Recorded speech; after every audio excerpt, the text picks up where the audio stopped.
खून रसूल थे, आले रसूल थे, औलाद बतूल थे, लेकिन उसके बावजूद ये नहीं कहा, मसनद पर नहीं बैठ गए कि हजरत इमाम अल बाकिर का मैं बेटा हूँ, उनका सज्जादा नशीन हूँ, तो मैं इल्म की तरफ नहीं जाऊंगा। जिस तरह के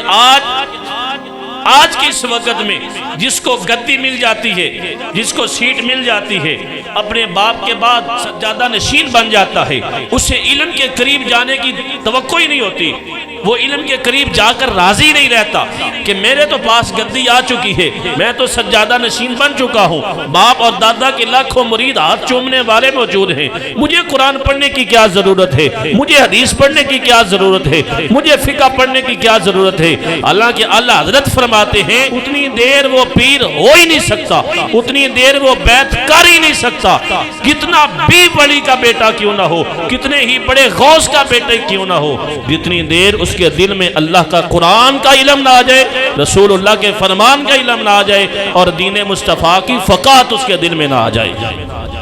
उतनी देर वो गद्दी नशीन नहीं बन सकता। लेकिन चूंकि आज माहौल ऐसा है,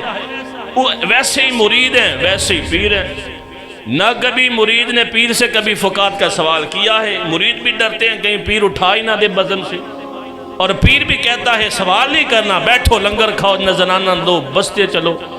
पहले उलमा की मजलिस देखो, हजरत गौस आजम के से बड़ा पीर कौन है? हजरत गौस आजम सरकार के पास इल्म की मजलिस हुआ करती थी,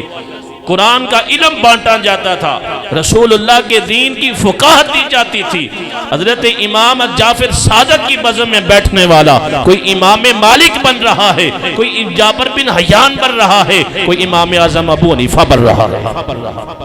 ये वो इल्मी नशिस्त हुआ करती थी, ये वो इल्म के मुराकबात हुआ करते थे, इल्मी नशिस्त हुआ करती थी, खानकाहें भी आबाद थी, खानकाहों का निज़ाम भी अजीब हुआ करता था, रूहानियत हुआ करती थी। आज इल्ला माशाअल्लाह चंद आस्थाने हैं जहाँ रूहानियत है, वगरना सिर्फ और सिर्फ आए गए चल रहे हैं।